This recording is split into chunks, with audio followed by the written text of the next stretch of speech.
वो नहीं जानते थे कि वो दुश्मन फौजों के दरमियान आ जाएंगे। रोमियों के दरबार में ऐसी आवाजें सुनाई दे रही थीं जिनमें जरूरीपन था और साफ पता चलता था कि कोई हंगामी सूरत हाल पैदा हो गई है। तख्त शाही के सामने रूमी फौज के बड़े बड़े जर्नैल बैठे थे। खबर मिली है कि मुसलमान फराज तक पहुंच गए हैं। ये मालूम नहीं हो सका कि उनका इरादा क्या है। वो किसी अच्छे इरादे से तो नहीं आए। क्या आपको फारसियों के मुतालिक कोई खबर नहीं मिली?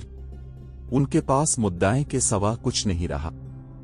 फिर हमें इंतजार नहीं करना चाहिए।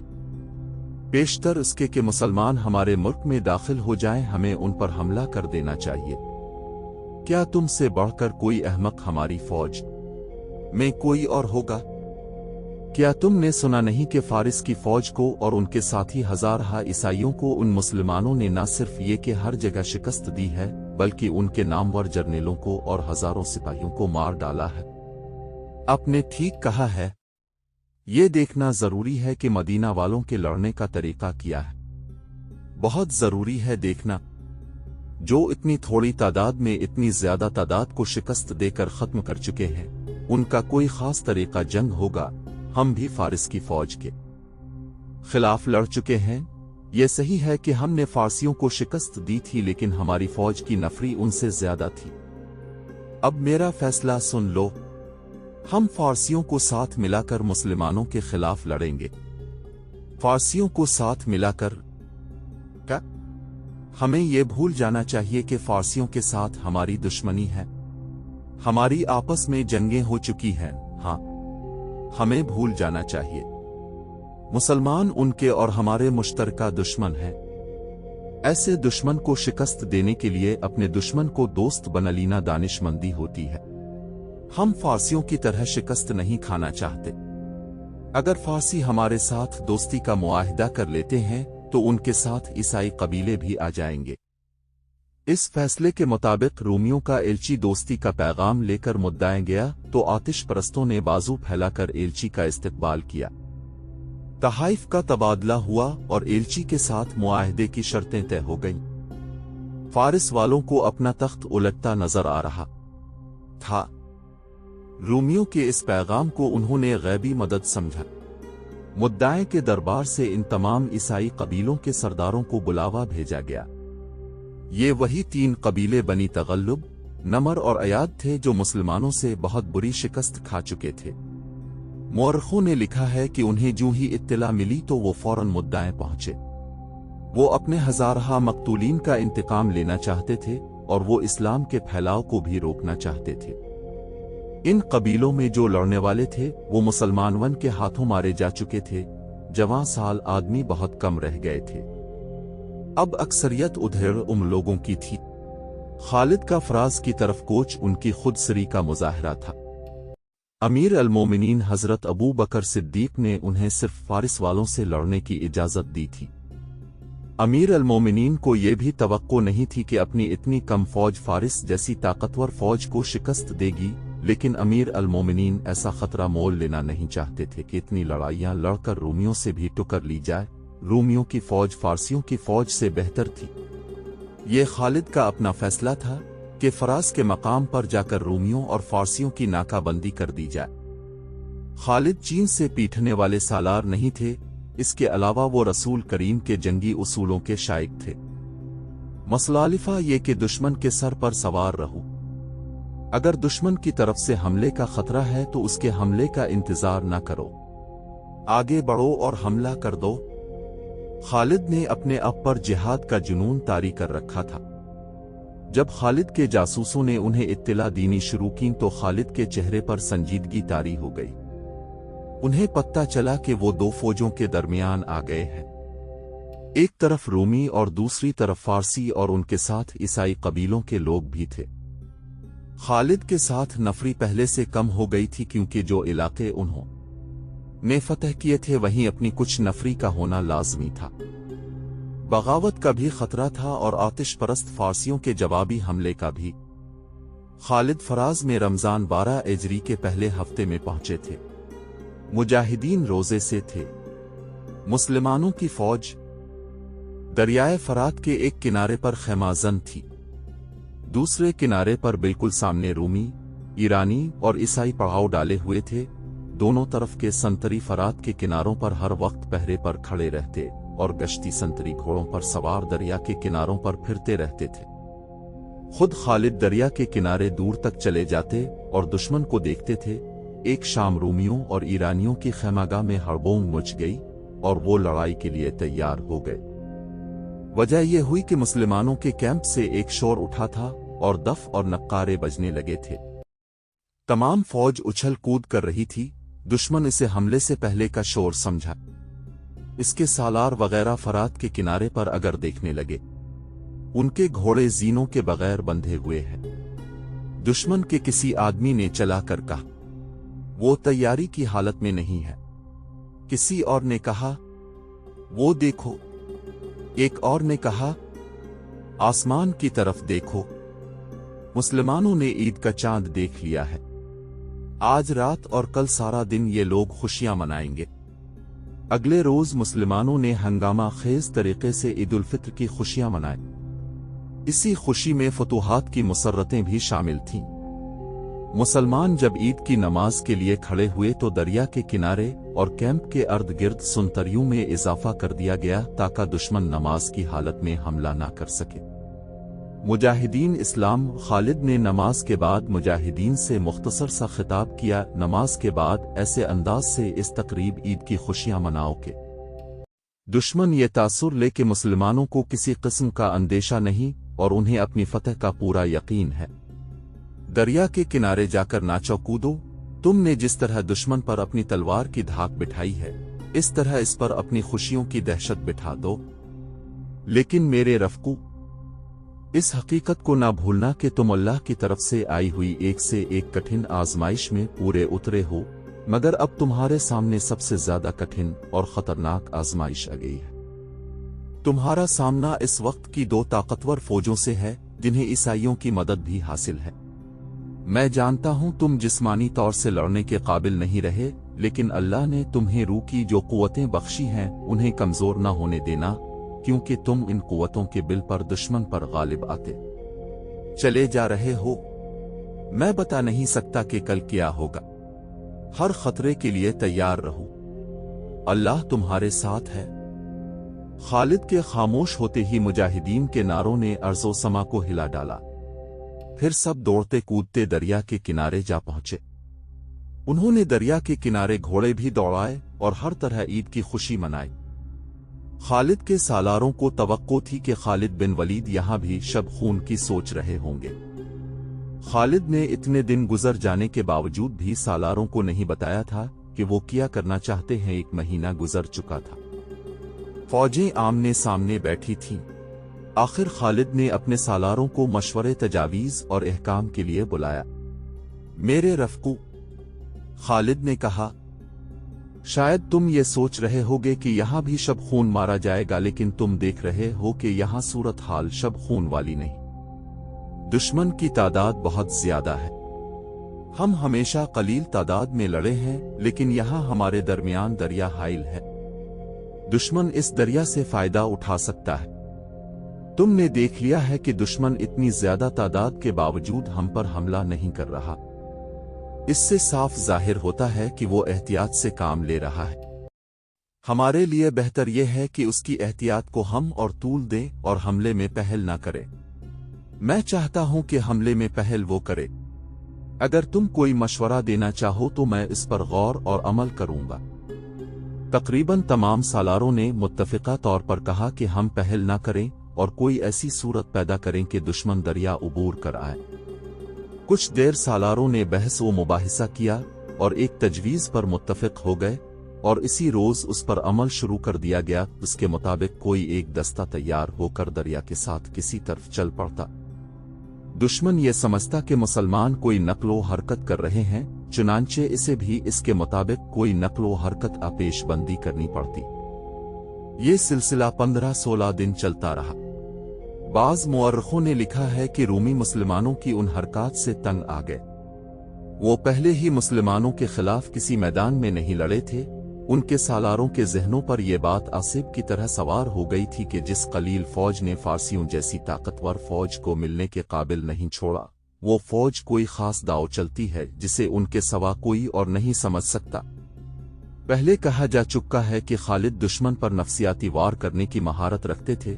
इस सूरत हाल में भी उन्होंने रोमियों को तजब्जुब में मुब्तला करके उनके जहनों पर ऐसा नफसियाती असर डाला कि वो ना कुछ समझने के और ना कोई फैसला करने के काबिल रहे। 15 ज़ीक़ात 12 हिजरी के रोज दुश्मन इस कदर तंग आ गया कि एक सालार ने दरिया के किनारे खड़े होकर बड़ी बुलंद आवाज से मुसलमानों से कहा, क्या तुम दरिया पार करके उधर आओगे या हम दरिया पार करके अलिफादेर आ जाएं? लड़ना है तो सामने आओ, हम तादाद में बहुत थोड़े हैं। खालिद बिन वलीद ने ऐलान करवाया, हमसे डरते क्यों हो? तुम्हारी तादाद इतनी ज्यादा है कि तुम्हें हमसे पूछे बगैर उधर आ जाना चाहिए। फिर संभल जाओ। दुश्मन की तरफ से ललकार सुनाई दी, हम आ रहे हैं। दुश्मन ने दरिया उबूर करना शुरू कर दिया। खालिद ने अपने मुजाहिदीन को दरिया के किनारे से हटाकर कुछ दूर लड़ाई की तरतीब में कर लिया। हसब मामूल उनकी फौज 3 हिस्सों में बटी हुई थी और खालिद खुद दरमियानी हिस्से के साथ थे। जंगी मुबस्सिरों ने लिखा है कि खालिद ने दुश्मन के लिए इतनी ज्यादा जगह खाली कर दी कि दुश्मन और उसके पीछे दरिया, इन दोनों के दरमियान इतनी जगह खाली रहे कि इसके अकब में जाना पड़े तो जगह मिल जाए, वरना दरिया उनके अकब की हिफाजत करता। जब दुश्मन मैदान में आ गया तो रूमी जर्नैलों ने फारसियों और ईसाइयों के लश्कर को उनके कबीलों के मुताबिक तकसीम कर दिया। उन्होंने ईरानी सालारों से कहा कि इस तकसीम से ये पता चल जाएगा कि कौन किस तरह लड़ा है।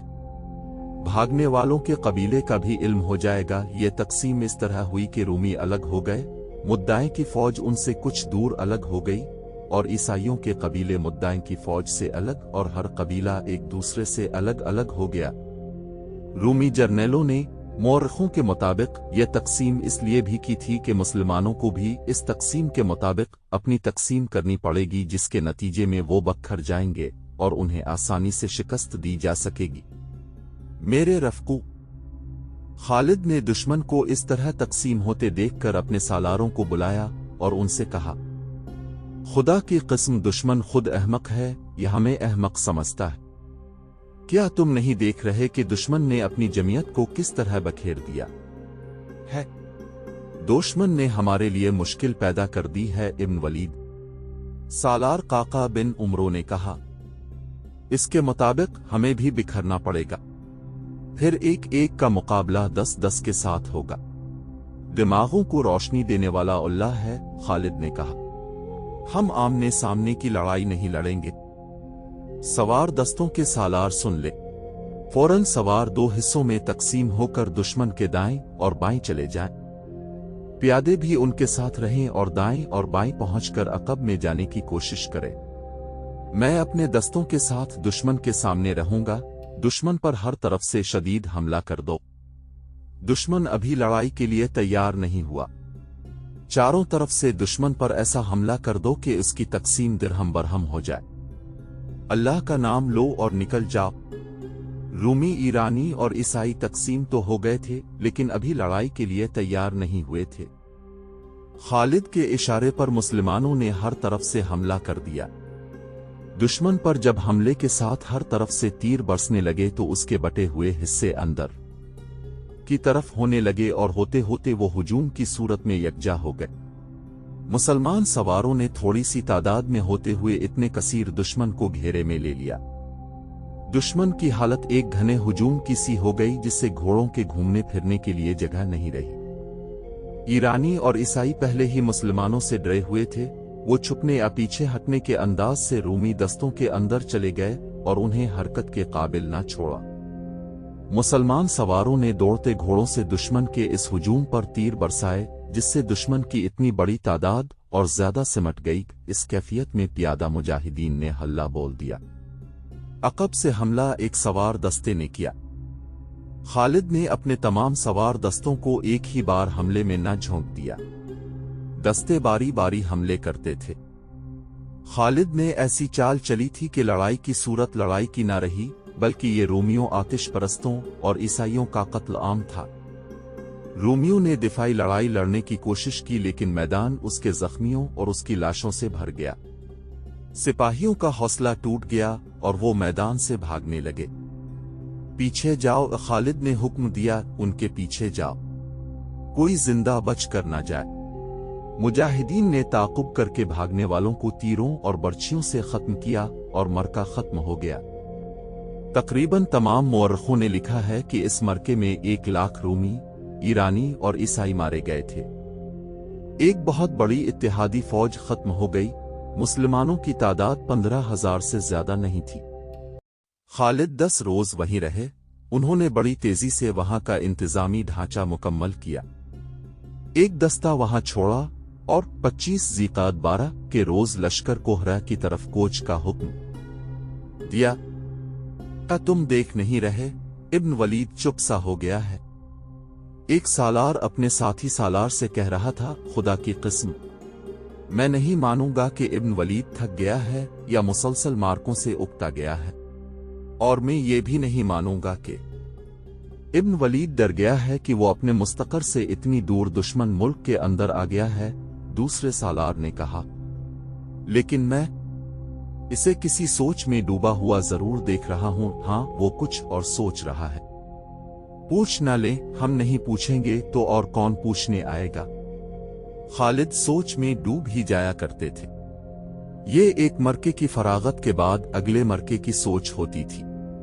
वो सोच समझकर और तमाम तर दिमागी कुव्वतों को बरोए कार लाकर लड़ा करते थे। दुश्मन के पास बेपनाह जंगी कुव्वत थी। वो गहरी सोच के बगैर अपनी फौज की बरतरी और इफरात के बिल बोते पर भी लड़ सकता था। मुसलमान ऐसा खतरा मोल नहीं ले सकते थे। उनकी तादाद किसी भी मरके में 18,000 से ज्यादा नहीं थी।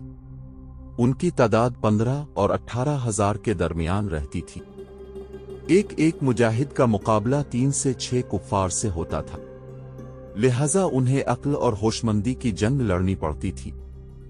ऐसी अक्ल और होशमंदी में खालिद का कोई सानी न था। उन्हीं औसाफ की बदौलत रसूल अकरम ने उन्हें अल्लाह की तलवार कहा था। जज्बा तो खालिद में था ही, लेकिन उन्हें दिमाग ज्यादा लड़ाना पड़ता था। हर मरके से पहले खालिद जासूसों से दुश्मन की कैफियत और उसकी जमीन और नफरी वगैरह की तफसीलात मालूम करके गहरी सोच में डूब जाते, फिर अपने सालारों से सलाह व मशवरा करते थे। लेकिन फराज की जंग के बाद उन पर ऐसी खामोशी तारी हो गई थी जो कुछ और ही किस्म की थी। उनकी इस खामोशी को देखकर उनके सालार कुछ परेशान से हो रहे थे। ये फराज सेहरा की तरफ कोच का वाकया है। 3-4 सालार खालिद के खेमे में जा बैठे। इब्न वलीद, सालार काका बिन उमरो ने कहा, खुदा की कसम, जिस सोच में तो डूबा हुआ है इसका ताल्लुक किसी लड़ाई के साथ नहीं है। हम एक ही मंजिल के मुसाफिर हैं, तुझे अकेला परेशान नहीं होने देंगे। खालिद ने सबकी तरफ देखा और मुस्कराया। इब्न उमरो ठीक कहता है, खालिद ने कहा, मैं जिस सोच में पड़ा रहता हूं उसका ताल्लुक किसी लड़ाई के साथ नहीं। कुछ हमें भी बता इब्न वलीद, एक और सालार ने कहा।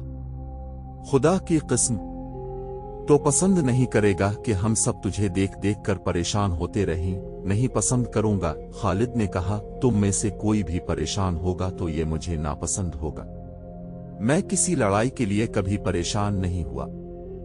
3 दुश्मनों की फौजें मिलकर हमारे खिलाफ आएं, मैं परेशान नहीं हुआ।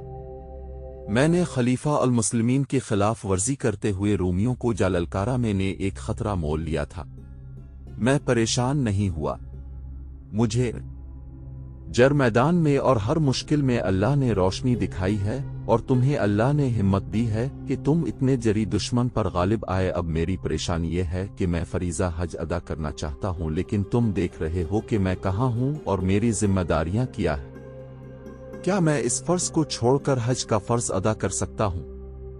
नहीं कर सकता मेरे रफ़्कू, लेकिन मेरा दिल मेरे काबू से बाहर हो गया है। खुदा की कसम, ये मेरी रूह की आवाज है कि वलीद के बेटे, क्या तुझे यकीन है कि तो अगले हज तक जिंदा रहेगा? मुझे यकीन नहीं मेरे रफ़्कू। हमने जिन 2 दुश्मनों को शिकस्तें दी हैं उनकी जंगी ताकत तुमने देख ली है और तुमने ये भी देख लिया है कि तमाम कबीले फौरन उनसे जा मिलते हैं। मैं महसूस कर रहा हूं कि मेरी जिंदगी चंद रोजा रह गई है और मेरे रफ़्कू, मैं कुछ भी नहीं, तुम कुछ भी नहीं, सिर्फ अल्लाह है जो हमारे सीनों में है, वही सब कुछ है। फिर मैं क्यों ना इसके हुजूर उसके अजीम घर में जाकर सजदा करूं। क्या तुम मुझे इजाजत दोगे कि मैं अपनी तरफ से तुम सब की तरफ से और हर एक मुजाहिद की तरफ से खाना कबा जाकर अल्लाह के हुजूर शुक्र अदा करूं? बेशक एक सालार ने कहा, कौन रोक सकता है इस जज्बे को और इस ख्वाहिश को जो तो ने बयान की है। लेकिन तो हज पर जाएगा कैसे इब्न वलीद? मिसना बिन हारसा ने पूछा, पीछे कुछ हो गया तो मैं किसी लड़ाई में मारा जाऊंगा तो खुदा की कसम तुम ये नहीं सोचोगे कि अब क्या होगा? खालिद ने कहा, क्या मेरे ना होने से तुम्हारे हौसले टूट जाएंगे? नहीं, ऐसा नहीं होगा, रब कबा की कसम ऐसा नहीं होगा। काका बिन उमरो ने कहा, हम में से कोई एक भी जिंदा होगा तो वो इस्लाम के परचम को गिरने नहीं देगा। यूं कर इब्न वलीद, आज ही कासिद को रवाना कर दे कि वो अमीर अल-मोमिनीन से इजाजत ले आए कि तो हज पर जा सकता है। जिस सोच ने मुझे परेशान कर रखा है यही वो सोच है। खालिद ने मुस्कुरा कर कहा, मैं जानता हूं अमीर अल-मोमिनीन इजाजत नहीं देंगे, उन्हें यहाँ के हालात का इल्म है। अगर वो इजाजत दे भी दें तो ये खतरा पैदा हो जाएगा कि दुश्मन को पता चल जाएगा कि इब्न वलीद चला गया है। मैं अपने लश्कर को भी नहीं बताना चाहता कि मैं उनके साथ नहीं हूं। मैं बहुत कम वक्त में जाकर वापस आना चाहता हूं, खुदा की कसम वलीद के बेटे। मुसना बिन हारसा ने कहा, तो नहीं जानता कि तो जो कह रहा है ये नामुमकिन है, अल्लाह नामुमकिन को मुमकिन बना दिया करता है। खालिद ने कहा, इंसान को हिम्मत करनी चाहिए, मैं तुम्हें बताता हूं कि मैं क्या करूंगा और किस रास्ते से जाऊंगा। खालिद ने उन्हें पहले यह बताया कि वो क्या करें, फिर वो रास्ता बताया जिस रास्ते से उन्हें हज के लिए मक्का जाना और आना था। हज में सिर्फ 14 दिन बाकी थे और फराज से मक्का तक की मुसाफत तेज चलने से 2.5 महीने से कुछ ज्यादा थी। खालिद को कोई छोटा रास्ता देखना था लेकिन कोई छोटा रास्ता नहीं था। खालिद ताजिर खानदान के फर्द थे। कबूल इस्लाम से पहले खालिद ने तिजारत के सिलसिले में बड़े लंबे और कठिन सफर किए थे। वो ऐसे रास्तों से भी वाकिफ थे जो आम रास्ते नहीं थे, बल्कि वो रास्ते कहलाते ही नहीं थे। खालिद ने अपने सालारों को एक ऐसा ही रास्ता बताया। खुदा की कसम इब्न वलीद, मुसना बिन हारसा ने कहा, तेरा दिमाग खराब नहीं हुआ? फिर भी तूने ऐसी बात कह दी है जो ठीक दिमाग वाले नहीं कह सकते। तो जो रास्ता बता रहा है वो कोई रास्ता नहीं, वो एक इलाका है और इस इलाके से सहरा की हवाएं भी डर डर कर गुजरती हैं। किया तो मरने का कोई और तरीका नहीं जानता। क्या मैं इस इलाके से वाकिफ नहीं? जिस अल्लाह ने हमें इतने जबरदस्त दुश्मनों पर गालिब किया है वो मुझे इस इलाके से भी गुजार देगा। खालिद ने ऐसी मुस्कुराहट से कहा जिसमें अज़्म और खुद एतमादी थी। मैं यकीन से कहता हूं कि तुम मुझे जाने से नहीं रोकोगे और मेरे इस राज को इस खैमे से बाहर नहीं जाने दोगे। मैं राज अमीर अल-मोमिनीन से भी छुपा कर रखूंगा। मगर अमीर अल-मोमिनीन भी हज पर आ गए तो क्या करेगा? तो एक सालार ने पूछा, मैं उनसे अपना चेहरा छुपा लूंगा। खालिद ने कहा, तुम सब मेरे लिए दुआ तो जरूर करोगे। मैं वादा करता हूं कि मैं इस तरह तुमसे आम लूंगा कि तुम कहोगे कि यह शख्स रास्ते से वापस आ गया है। ज्यादातर मौरखीन खुसूसन तबरी ने यह वाकया बयान किया है कि खालिद ने 12 हिजरी का हज किस तरह किया, इन हालात में कि उनकी टुकर फारिस की शहनशाही से थी और उन्होंने रोम की शहनशाही के अंदर जाकर हमला किया था। यह खतरा हर लम्हा मौजूद था कि ये दोनों बादशाह मिलकर हमला करेंगे। इस खतरे के पेश नजर खालिद वहां से गैर हाजिर नहीं हो सकते थे, लेकिन हज का अज़्म इतना पक्का और ख्वाहिश इतनी शदीद थी कि उसे वो दबा ना सके। पहले सुनाया जा चुका है कि लश्कर फराज से सहरा को कोच कर रहा था। खालिद ने लश्कर को 3 हिस्सों में तकसीम किया।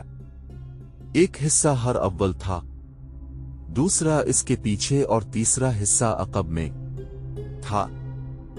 खालिद ने खास तौर पर ऐलान कराया कि वो अक़ब के साथ होंगे। लश्कर को हरा तक पहुंचने की कोई जल्दी नहीं थी। तेज कोच इस सूरत में किया जाता था जब कहीं हमला करना होता या जब इत्तला मिलती थी कि फलां जगह दुश्मन हमले की तैयारी कर रहा है। अब ऐसी सूरत नहीं थी। लश्कर के कोच की रफ्तार तेज न करने की एक वजह तो ये थी कि ये कोच मैदान जंग की तरफ नहीं बल्कि अपने मफ्तूहा शहर की तरफ हो रहा था। दूसरी वजह ये थी कि मुजाहिदीन मुतवातिर लड़ाइयां लड़ते और पेश कदमी करते रहे थे। उनके जिस्म शल हो चुके थे। खालिद ने कोच मामूली रफ्तार से करने का हुक्म एक और वजह से भी दिया था। इस वजह का तमीन सालारों और खालिद के चंद एक साथियों के सिवा किसी को इल्म न था। वो वजह ये थी कि खालिद को कोच के दौरान लश्कर के अकबी हिस्से से खिसक जाना था और एक गुमनाम रास्ते से मक्का को रवाना होना था। तारीख में इस मकाम का पत्ता नहीं मिलता जहां लश्कर ने पहला पड़ाव किया था। रात को जब लश्कर गहरी नींद सो गया तो खालिद अपने चंद एक साथियों के साथ खैमागाह से निकले और गायब हो गए। किसी भी मुअर्रिख ने उनके साथियों के नाम नहीं लिखे जो उनके साथ हज करने गए थे। खालिद और उनके साथी ऊंटों पर सवार थे। जिस इलाके में से उन्हें गुजरना था वहां से सिर्फ ऊंट गुजर सकता था, घोड़ा भी जवाब दे जाता था। सहराओं में बाज इलाके हद दुश्वार गुजार होते थे। मुसाफिर उधर से गुजरने की जरत नहीं करते थे। सहराई कज़्ज़ाक और बड़े पैमाने पर रहजनी करने वाले उन्हीं इलाकों में रहते थे और लूट मार का माल वहीं रखते थे। इनमें कुछ इलाके ऐसे खौफनाक थे कि कज़्ज़ाक और रहजन भी इनमें दाखिल होने की जरत नहीं करते थे। इस दौर में सहरा के जिस इलाके को दुश्वार गुजार और खतरनाक कहना होता था तो कहा जाता था कि वहां तो डाकू और रहजन भी नहीं जाते। खालिद ने मक्का तक जल्दी पहुंचने का जो रास्ता इख्तियार किया था वो ऐसा ही था जहां डाकू और रहजन भी नहीं जाते थे। इतने खतरनाक और वसी इलाके से जिंदा गुजर जाना ही एक कारनामा था, लेकिन खालिद दिनों की मुसाफत मिनटों में तय करने की कोशिश में थे। उन्हें सिर्फ ये सहूलत हासिल थी कि मौसम सर्दियों का था, लेकिन सैकड़ों मीलों तक पानी का नामो निशान न था।